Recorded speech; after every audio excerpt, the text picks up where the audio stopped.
നിക്കട കണ്ടു മാറ്.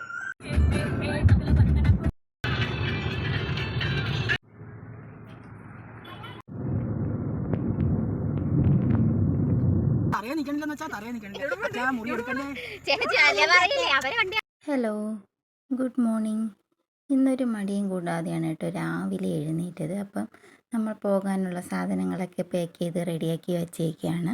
ചുരുക്കം പറഞ്ഞാൽ ഇന്നലെ രാത്രി ഉറക്കം വന്നതേ ഇല്ല കേട്ടോ. ഒത്തിരി നാളായിട്ട് ഈ ഒരു ദിവസത്തിന് വേണ്ടി കാത്തിരിക്കുകയാണ്.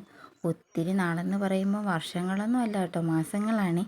എന്നാലും ഈ കുറച്ച് നാളുകൾ ഒരുപാട് വർഷങ്ങളായിട്ടാണ് തോന്നിയത്. എന്തായാലും ഇന്ന് ആ ദിവസം വന്നെത്തിയിരിക്കുകയാണ്. അങ്ങനെ നമ്മൾ പെട്ടിയും കിടക്കയും ഒക്കെ എടുത്ത് ഇറങ്ങുവാണേ. അപ്പോൾ ഇപ്പോൾ നേരം ഇങ്ങനെ പരപരാ വെളുത്ത് വരുന്നതേ ഉള്ളായിരുന്നു. അപ്പോൾ അവിടെ ഇങ്ങനെ കുയിലിൻ്റെ നാദമൊക്കെ കേൾക്കാൻ പറ്റുന്നുണ്ടായിരുന്നു. എന്നെക്കാളും ഹാപ്പി ശിവക്കുട്ടനാണ് പോകുന്നതിൽ. പിന്നെ നമ്മൾ കാറിലാണ് കേട്ടോ പോകുന്നത്. അതിൻ്റെ ഒരു ടെൻഷനും ഉണ്ട്, കാരണം ഇത്രയും ലോങ് ജേർണി ആയതുകൊണ്ട് തന്നെ. അപ്പോൾ നമ്മൾ യാത്ര തുടങ്ങുന്നത് ഹൈദരാബാദിൽ നിന്നാണ്. അപ്പോൾ നമ്മളൊരു രാവിലെ ഒരു 6 മണിക്കൊക്കെ ഇറങ്ങണമെന്ന് വിചാരിച്ചു. പിന്നെ എല്ലാമൊക്കെ എടുത്തൊക്കെ വന്നപ്പോൾ ഒരു 6:30 6:45 ആയി. അങ്ങനെ ഞങ്ങളിപ്പോൾ അവിടെ നിന്ന് ഇങ്ങനെ ഇറങ്ങാൻ പോവുകയാണ്. അപ്പോൾ കാറിലെല്ലാം സെറ്റ് ചെയ്ത് വച്ചു. പിന്നെ നമുക്ക് യാത്ര തിരിച്ചാൽ മതി. അവിടെ അടുത്തുള്ള ക്വാർട്ടേഴ്സിലൊക്കെ പറഞ്ഞു പോകുന്ന കാര്യം. എന്നിട്ട് നമ്മളെല്ലാം സെറ്റായി നമ്മൾ ഇറങ്ങാൻ പോവുകയാണ്. അപ്പോൾ എന്തായാലും ഒരു ടെൻഷനുണ്ട്. അപ്പോൾ നമ്മളിങ്ങനെ യാത്ര തിരിച്ചിരിക്കുകയാണ്. വരുന്ന വഴിക്ക് നമ്മളവിടെ അടുത്തൊരു അമ്പലം കണ്ടു. അപ്പോൾ അത് തുറന്നിട്ടൊന്നും ഉണ്ടായിരുന്നില്ല. അങ്ങനെ നമ്മൾ കാറിൽ ഇരുന്ന് തന്നെ ഒന്ന് തൊഴുതു. എന്നിട്ട് ഗൂഗിൾ മാപ്പൊക്കെ സെറ്റ് ചെയ്ത് അവിടെ നിന്ന് ഇറങ്ങി കേട്ടോ. നമ്മൾ ഫസ്റ്റ് വെച്ച ലൊക്കേഷനിലേക്ക് ഒരു 5 മണിക്കൂർ യാത്രയാണ് കാണിക്കുന്നത്. അപ്പോൾ നമ്മൾ കഴിക്കാനുള്ള ഫുഡും കാര്യങ്ങളൊക്കെ എടുത്തിട്ടുണ്ടായിരുന്നു. അപ്പോൾ രാവിലത്തേക്ക് പോകുന്ന വഴിക്ക് കഴിക്കാമെന്ന് കരുതി. ഇപ്പോൾ രാവിലെ കഴിച്ചിട്ടൊന്നുമല്ല ഇറങ്ങിയത്, ഒരു ചായ കുടിച്ചിട്ടുണ്ടായിരുന്നു. അപ്പോൾ രാവിലത്തേക്ക് നമ്മൾ ഫുഡിന് വേണ്ടി എടുത്തത് ഇഡലിയും ഉഴുന്നുപൊടിയുമായിരുന്നു. അപ്പോൾ പോകുന്ന വഴിക്കുള്ള കാഴ്ചകളൊക്കെ സൂപ്പറായിരുന്നു. റോഡ് അടിപൊളിയായിരുന്നു. എക്സ്പ്രസ് ഹൈവേയിലൂടെയാണ് കേട്ടോ പോയത്. അതുകൊണ്ട് തന്നെ ഒത്തിരി ടോളുണ്ടായിരുന്നു. അപ്പോൾ ഇത് നമ്മുടെ ഫസ്റ്റ് ടോൾ പ്ലാസയാണ് കേട്ടോ. അപ്പോൾ ഇവിടെ റോഡിൻ്റെ സൈഡിൽ ഫുള്ള് നോക്കുമ്പോൾ ഇങ്ങനെ കുന്നും മലകളും മരങ്ങളും ഒക്കെ ആയിരുന്നു. നല്ല സീനറി ആയിരുന്നു കേട്ടോ. അങ്ങനെ നമ്മൾ ഫസ്റ്റ് ടോൾ പ്ലാസയിൽ കയറി ടോളൊക്കെ കൊടുത്തു. ടോൾ കൊടുക്കേണ്ട ഫാസ്ടാഗ് ഉണ്ടല്ലോ, അത് സ്കാൻ ചെയ്ത് അവരെടുത്തോളും. അപ്പം അതൊക്കെ കഴിഞ്ഞ് നമ്മൾ ഇറങ്ങുകയാണ്. അപ്പോൾ വരുന്ന വഴിക്ക് ഒത്തിരി സ്ഥലത്ത് ഇങ്ങനെ കൃഷി പാടങ്ങളുണ്ടായിരുന്നു കേട്ടോ. എനിക്ക് തോന്നുന്നു ഇത് നെല്ലാണെന്നാണ് തോന്നുന്നത്. റോഡിൻ്റെ സൈഡിലായിട്ട് ഇങ്ങനെ നിരത്തിയിട്ടിട്ടുണ്ടായിരുന്നു. പിന്നെ ചാക്കിലൊക്കെ കെട്ടി വെച്ചിട്ടുണ്ടായിരുന്നു. ഒത്തിരി സ്ഥലത്തുണ്ടായിരുന്നു. നെല്ലാണോ ഗോതമ്പാണോ എന്താണെന്ന് മനസ്സിലാകുന്നുണ്ടായിരുന്നില്ല. നെല്ലാണെന്നാണ് തോന്നുന്നത്. ഇതെല്ലാം അതാണ് കേട്ടോ. റോഡിൻ്റെ ഒരു സൈഡിലായിട്ട് ഇങ്ങനെ നിരത്തിയിട്ടിരിക്കുമായിരുന്നു. അപ്പം അതൊക്കെ കണ്ടു. പിന്നെ ഒത്തിരി സ്ഥലത്ത് കണിക്കൊന്ന പൂവും കാണാൻ കഴിയുന്നുണ്ടായിരുന്നു കേട്ടോ. നമ്മൾ വിഷുവിന് കണിക്കൊന്നത്തേക്ക് കുറച്ച് ദൂരം നടന്നായിരുന്നു. പിന്നെ കുറച്ച് ദൂരം എത്തിയപ്പോൾ ശിവക്കുട്ട ഉറങ്ങി. പിന്നെ നമ്മൾ ഫുഡൊക്കെ വഴിയിൽ വെച്ച് തന്നെ നിർത്തി കഴിച്ചായിരുന്നു. എന്നിട്ട് വീണ്ടും നമ്മൾ യാത്ര തുടങ്ങി. അപ്പോൾ നമ്മൾ വരുന്ന വഴിയിലാണ് കേട്ടോ ഈ കിയയുടെ ഷോറൂം ഉള്ളത്. കിയയുടെ ഷോറൂം അല്ല കേട്ടോ, മാനുഫാക്ചറിങ് യൂണിറ്റാണ്. അത് ആന്ധ്രാപ്രദേശിലെ ആനന്ദപൂർ എന്ന സ്ഥലത്താണ് കേട്ടോ ഇത് സ്ഥിതി ചെയ്യുന്നത്. നമ്മുടെ അവിടെ നിന്ന് ഏകദേശം 5 കിലോമീറ്ററിൽ 5 മണിക്കൂർ യാത്രയുണ്ട്. അപ്പോൾ ഇത് നല്ല ഒരു 2 കിലോമീറ്ററോളം നീളത്തിലാണ് കേട്ടോ ഇത് കിടക്കുന്നത്. ഒത്തിരി ഇതുണ്ടായിരുന്നു. അവിടെ കിയ എന്നൊക്കെ ഇങ്ങനെ എഴുതി വെച്ചിട്ടുണ്ടായിരുന്നു. അപ്പോൾ ഇവിടെ ഒരു വർഷം ഒരു 3 ലക്ഷം വണ്ടികളൊക്കെ പ്രൊഡക്ഷൻ ചെയ്യുന്നുണ്ടെന്നൊക്കെയാണ് പറയുന്നത്. അപ്പം ഈ ഒത്തിരി ദൂരമുണ്ട് കേട്ടോ ഇതിങ്ങനെ കാണാം. അങ്ങറ്റം തുടങ്ങി ഇങ്ങറ്റം വരെ ഉണ്ട്. അപ്പോൾ അതൊക്കെ കണ്ടു. ഇതിൻ്റെ ഓപ്പോസിറ്റായിട്ട് ഒത്തിരി കാറ്റാടി പാടങ്ങളൊക്കെ ഉണ്ട് കേട്ടോ. പിന്നെ ഇവിടെയൊക്കെ ഫുള്ളിങ്ങനെ പുറകിലോട്ടൊക്കെ മലകളും കുന്നുകളും ഒക്കെയാണ്. അപ്പോൾ നമ്മളിവിടെ ഒന്ന് വണ്ടി സ്ലോ ചെയ്താണ് കേട്ടോ, അതിൻ്റെ വീഡിയോ എടുക്കാൻ വേണ്ടി ഒന്ന് സ്ലോ ചെയ്താണ് പോയത്.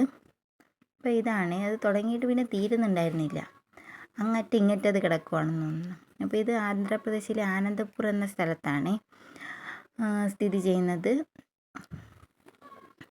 പിന്നെ ഇവിടെയൊക്കെ ഒത്തിരി ഓറഞ്ച് പഴങ്ങളും മുന്തിരി പഴങ്ങളും ഒക്കെ ഉണ്ടായിരുന്നു. അപ്പം അതിൻ്റെ ഇങ്ങനെ വണ്ടിയിലായതുകൊണ്ട് സ്പീഡിന് പോകുന്നത് കൊണ്ട് അങ്ങനെ ഒത്തിരി വീഡിയോസൊന്നും എടുക്കാൻ പറ്റിയില്ല. പിന്നെ ഈ മലകളും കുന്നുകളൊക്കെ കാണുമ്പം ഇങ്ങനെ വണ്ടിയിലിരുന്ന് വരുന്ന കാണുമ്പോൾ നല്ല ഭംഗിയാണ് കേട്ടോ. പക്ഷേ ഇതിൽ കാണുന്നതിനേക്കാളും നല്ലതാണ് നേരിട്ട് കാണാൻ. നല്ല അടിപൊളിയായിരുന്നു. പിന്നെ വരുന്ന വഴിയിലായിരുന്നു സത്യസായി ബാബയുടെ ആശ്രമം സ്ഥിതി ചെയ്യുന്ന സ്ഥലം കേട്ടോ. അപ്പം അത് ആന്ധ്രാപ്രദേശിലെ പുട്ടപ്രത്തിയിലാണ് അത് സ്ഥിതി ചെയ്യുന്നത്. അവിടെ ഇങ്ങനെ സത്യസായി ബാബയുടെ ബോർഡൊക്കെ ഇങ്ങനെ വെച്ചിട്ടുണ്ടായിരുന്നു. പിന്നെ ഇവിടുത്തെ ഓട്ടോയിലൊക്കെ എന്ന് വെച്ചാൽ ഡിക്കിയിലും ആൾക്കാർക്ക് ഇങ്ങനെ ഇരുന്ന് പോവാം. പിന്നെ നമ്മൾ ഉച്ചയായപ്പോൾ ഒരു പെട്രോൾ പമ്പിൻ്റെ അടുത്ത് കയറി പെട്രോളൊക്കെ അടിച്ചിട്ട് പിന്നെ അതിൻ്റെ സൈഡിൽ തന്നെ ഒരു സ്ഥലം കണ്ടു. അവിടെ ഇരുന്ന് കഴിച്ചു. ഉച്ചയ്ക്ക് കഴിക്കാൻ വേണ്ടി ചപ്പാത്തിയും ഉള്ളിക്കറിയായിരുന്നു. അപ്പോൾ ഉള്ളി നല്ലതുപോലെ വെള്ളമൊന്നും ഒഴിക്കാതെ ഇങ്ങനെ നല്ലതുപോലെ ഡ്രൈ ആയിട്ട് കറി വെച്ചാണ് കൊണ്ടുവന്നത്. അതാകുമ്പം ചീത്തയാകത്തില്ല. അപ്പോൾ ഉച്ചയ്ക്ക് അതാണ് കഴിച്ചത്. അപ്പം നമ്മൾ വീണ്ടും അതൊക്കെ കഴിച്ചിട്ട് വീണ്ടും നമ്മൾ യാത്ര തുടങ്ങി. അപ്പം ഏകദേശം ഒരു വൈകിട്ടൊക്കെ ആവാറായപ്പോൾ നമ്മൾ ബാംഗ്ലൂർ അടുപ്പിച്ചെത്തി. അപ്പം അവിടെ എത്തിയപ്പോഴത്തേക്ക് ഒരു ഫ്ലൈറ്റ് ഇങ്ങനെ ലാൻഡ് ചെയ്യാൻ പോകുന്നുണ്ടായിരുന്നു. അപ്പം അവിടെ നമുക്ക് ടോളില്ലായിരുന്നു. ബാംഗ്ലൂർ 2 സ്ഥലത്ത് ടോളില്ലായിരുന്നു കേട്ടോ. ബാംഗ്ലൂരല്ല, കർണാടകയിൽ 2 സ്ഥലത്ത് ടോളില്ലായിരുന്നു. അവിടെയായിരുന്നു കേട്ടോ ടോള് കുറവ്. ആന്ധ്രയിലൊക്കെ ഒത്തിരി ടോളുണ്ടായിരുന്നു. അപ്പം നമ്മളിങ്ങനെ ആ ഫ്ലൈറ്റ് ഇങ്ങനെ വളരെ പതുക്കെയാണ് കേട്ടോ ലാൻഡ് ചെയ്യാൻ പോകുന്നത്. അത് നമ്മളിങ്ങനെ ഒത്തിരി ഇങ്ങനെ നോക്കി. അപ്പോൾ അതിൻ്റെ പുറകെ തന്നെ വേറൊരു ഫ്ലൈറ്റും വരുന്നുണ്ടായിരുന്നു ലാൻഡ് ചെയ്യാൻ വേണ്ടി. അപ്പം ഇത് കണ്ടിട്ട് ശിവക്കുട്ടൻ ഇങ്ങനെ ടോയ് ആണോ എന്നൊക്കെ ചോദിക്കുന്നുണ്ടായിരുന്നു. അപ്പം അതിൻ്റെ പുറകെ വന്നതാണ് കേട്ടോ ഈ ഫ്ലൈറ്റ്. ഇതും ലാൻഡ് ചെയ്യാൻ വന്നതാണ്. അങ്ങനെ നമ്മൾ അവിടെ നിന്ന് ഈ ടോൾ പ്ലാസയിലൊന്നും ടോളില്ല കേട്ടോ. ഇവിടെയൊക്കെ ഫ്രീ ആണേ. പിന്നെ റോഡ് അടിപൊളിയായിരുന്നു. അതുകൊണ്ട് തന്നെ അതിനനുസരിച്ച് നമ്മൾ ടോളും കൊടുക്കേണ്ടി വന്നു. ഹൈദരാബാദ് ടു കേരള ഏകദേശം അല്ല, എൻ്റെ ഒരു കണക്ക് പ്രകാരം നമ്മളൊരു 14 സ്ഥലത്തെങ്കിലും ടോൾ കൊടുത്ത് കാണും കേട്ടോ.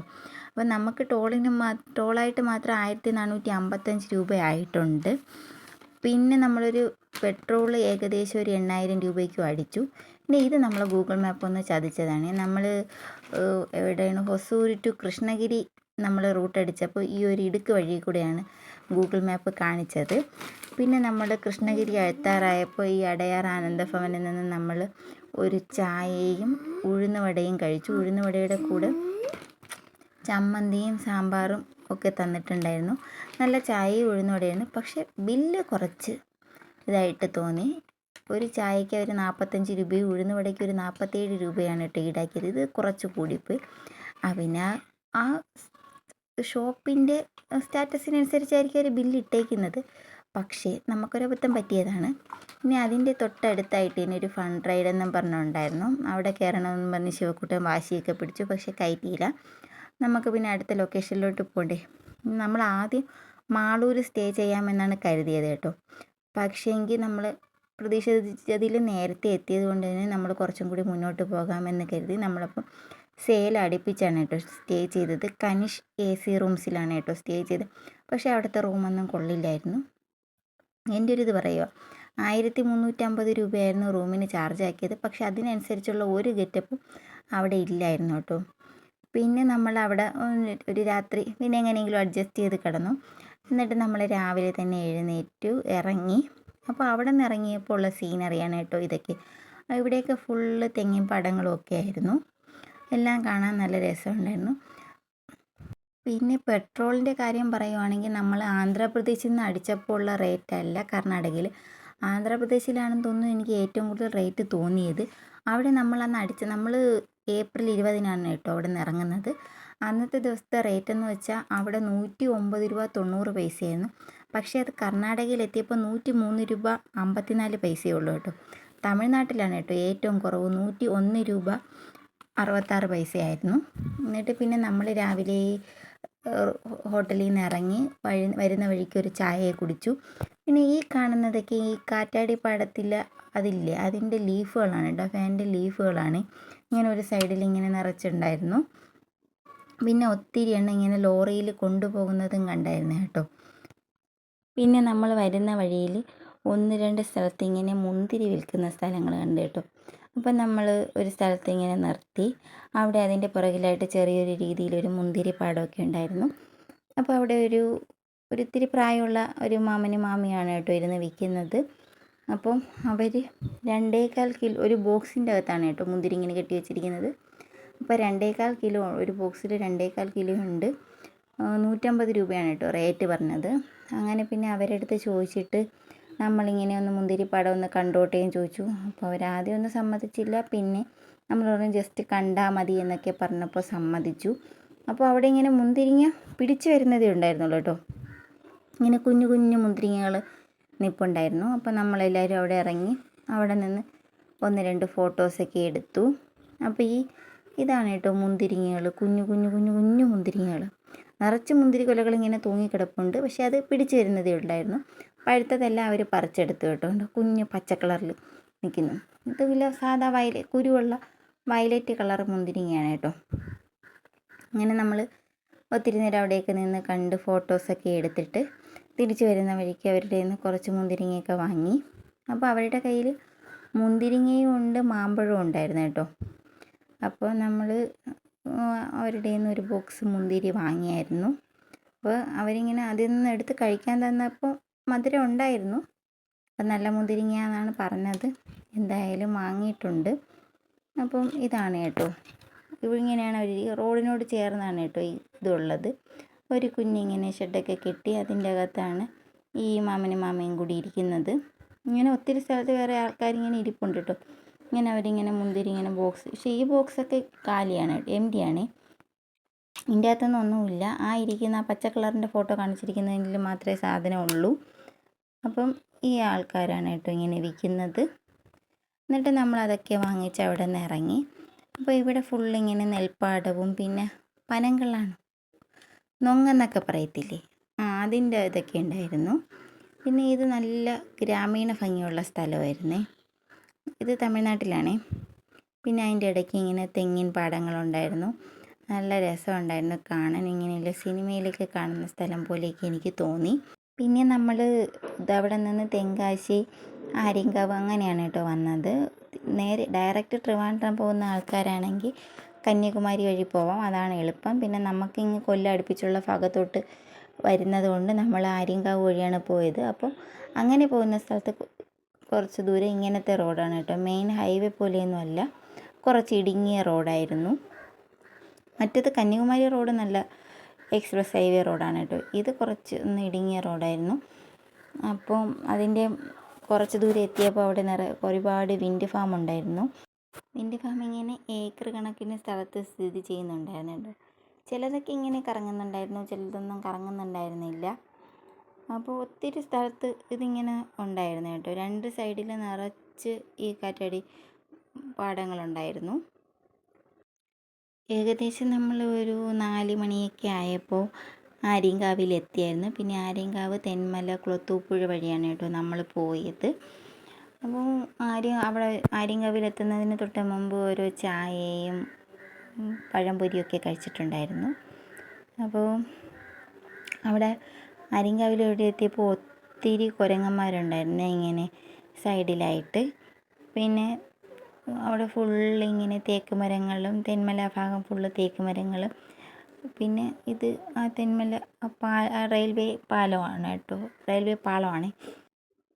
പിന്നെ അവിടെ ഒത്തിരി ഇങ്ങനെ ലോറിയും കണ്ടെയ്നറൊക്കെ ഇങ്ങനെ പോകുന്നുണ്ടായിരുന്നു. പിന്നെ അവിടെ ഒരു നദിയോ പുഴയോ എന്തോ ഉണ്ടായിരുന്നു. അതിൻ്റെ നടുക്കായിട്ട് ഇങ്ങനെ തെന്മല എക്കോ ടൂറിസം എന്നൊക്കെ എഴുതിയിട്ടുണ്ടായിരുന്നു. പിന്നെ ആ സ്ഥലവും കാണാൻ നല്ല ഭംഗിയായിരുന്നു. പിന്നെ ഇതിൻ്റെ തൊട്ടടുത്തായിട്ട് തന്നെയാണ് പാലരുവി. ഇങ്ങനെ ശിവക്കുട്ടനെ ഇരുന്ന് ചോദിച്ചുകൊണ്ടിരിക്കുകയായിരുന്നു, എത്താറായോ എന്ന്. രാത്രിയാകുമ്പോൾ എത്തുമെന്ന് പറഞ്ഞായിരുന്നു. പിന്നെ നമ്മൾ അവനെ പറ്റിക്കാൻ വേണ്ടി പറഞ്ഞു, ഇന്ന് നമുക്ക് എവിടെയെങ്കിലും സ്റ്റേ ചെയ്തിട്ട് പോവാം, നാളെ എത്തുള്ളൂ. പക്ഷെ അവൻ സമ്മതിക്കുന്നുണ്ടായിരുന്നില്ല. അവൻ ഇന്ന് തന്നെ വീട്ടിലെത്തണം, അമ്മാമ്മയെ കാണണം എന്നൊക്കെ ഇങ്ങനെ വാശി പിടിക്കുന്നുണ്ടായിരുന്നു. അപ്പം ഇതാണ് കേട്ടോ ആ തെന്മല റോഡ്. 2 സൈഡിലും നിറയെ തേക്ക് മരങ്ങളാണ്. നല്ല രസമുണ്ടായിരുന്നു കേട്ടോ. അപ്പോൾ ഇങ്ങനെ ആന വരുമോ, മൃഗങ്ങളൊക്കെ വരുമോ എന്നൊക്കെ ഇങ്ങനെ ചോദിച്ചുകൊണ്ടിരുന്നു. അതിനേക്കാളും അവന് ഇത് വീട്ടിലെത്താൻ വേണ്ടിയുള്ളൊരിതാണ് കേട്ടോ. ഇത് ഹോട്ടൽ എടുത്താ ഇപ്പം എന്ത് അതെന്താണ് കാരണം പറയും? ഹോട്ടൽ എടുത്താൽ എന്താണ്? നമ്മൾ രാത്രി ഉറങ്ങാതെ വണ്ടി ഓടിച്ചാൽ വണ്ടി എവിടെയെങ്കിലും വീഴൂലേ? എവിടെയെങ്കിലും വീഴൂലേ നമ്മൾ രാത്രി വണ്ടി ഇതൊക്കെ കാടല്ലേ, അപ്പോൾ കാട്ടിൻ്റെ ഇടയ്ക്ക് എങ്ങനെ ആയി പെട്ടുപോയി നമ്മളെന്ത് ഈ ആന എങ്ങാനും വന്നാലോ? അപ്പോൾ നമുക്ക് ഇവിടെ റെസ്റ്റ് എടുത്തിട്ട് നിനക്ക് എന്തിനാണ്, നിനക്ക് എവിടെ പോകാനാണ്? അത് നാളെ പോവും.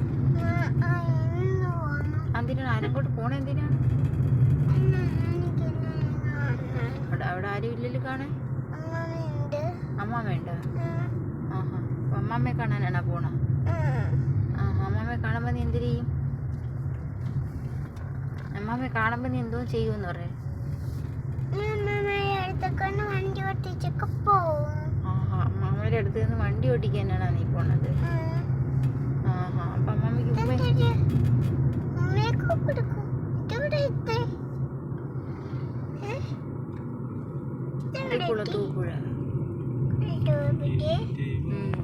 അപ്പം നമ്മൾ കിളിമാനൂർ വഴിയാണ് കേട്ടോ വന്നത്. അപ്പോൾ വരുന്ന വഴിക്ക് അനിയനെ കണ്ടു.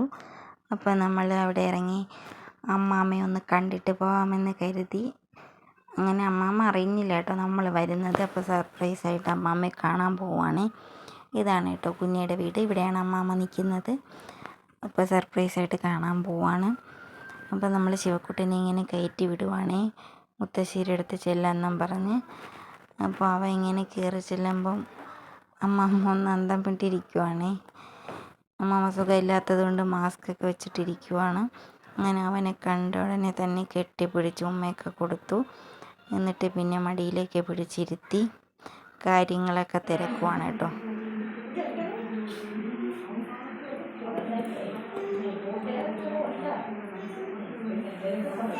മുത്തശ്ശിയുടെ കൂടെ വീട്ടിൽ നിന്നത്.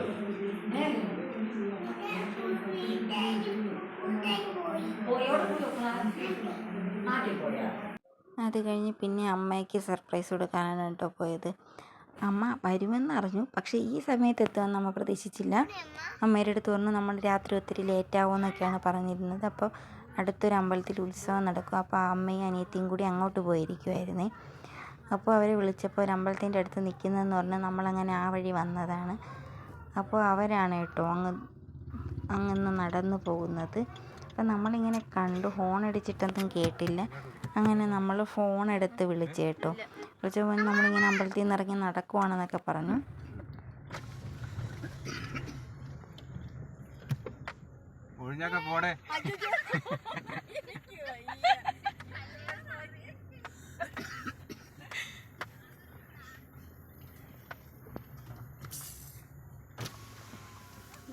എല്ലാവരും കൂടെ കയറാൻ സ്ഥലം ഉണ്ടോ അതിനകത്ത്?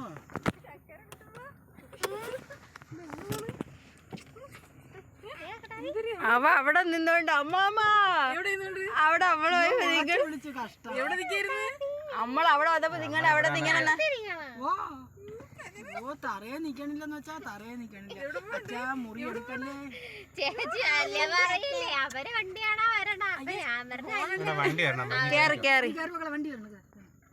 വീട്ടിൽ എത്തിയ ഉടനെ എന്നെ അനിയത്തി അവനെ എടുത്തു. എന്നിട്ട് പിന്നെ അവനിങ്ങനെ അമ്മയുടെ കൂടെ ഇങ്ങനെ അവൻ്റെ വണ്ടി കളിപ്പാട്ടമൊക്കെ എടുക്കാൻ പോവാണ് കേട്ടോ. അപ്പോൾ അമ്മ ഇങ്ങനെ ലൈറ്റ് ഇടാൻ നോക്കും. അപ്പം ഞാനിങ്ങനെ പറയുന്നുണ്ട്, അമ്മ ഇതുവരെ വീട്ടിലെ സ്വിച്ചുകളൊന്നും പഠിച്ചിട്ടില്ല എന്ന്. അമ്മ നേരത്തെ ഇങ്ങനെ തന്നെ കേട്ടോ, ലൈറ്റിൻ്റെ സ്വിച്ചൊക്കെ പെട്ടെന്ന് മറന്നു പോകും. അപ്പോൾ അതിനാണ് കേട്ടോ അമ്മ ചിരിക്കുന്നത്. എന്നിട്ട് അവനും അമ്മയും കൂടി നേരെ ഇങ്ങനെ വണ്ടി എടുക്കാൻ പോവുമായിരുന്നു. പിന്നെ അമ്മ നമ്മൾ വരുന്നത് പ്രമാണിച്ച് ചോറും കറികളൊക്കെ ഒരുക്കി വെച്ചിട്ടുണ്ടായിരുന്നു. നല്ല ടേസ്റ്റായിരുന്നു. കുറേ നാൾ കൂടി കഴിച്ചത് കൊണ്ടാവണം. എന്തായാലും വീഡിയോ ഇഷ്ടപ്പെട്ടാൽ ലൈക്കും ഷെയറും സബ്സ്ക്രൈബും ചെയ്യണം. അങ്ങനെ നമ്മളെല്ലാവരും കൂടി ഒത്തിരുന്ന് ഫുഡൊക്കെ കഴിച്ചു. അപ്പോൾ ശരി, ഓക്കെ, ബൈ ബൈ.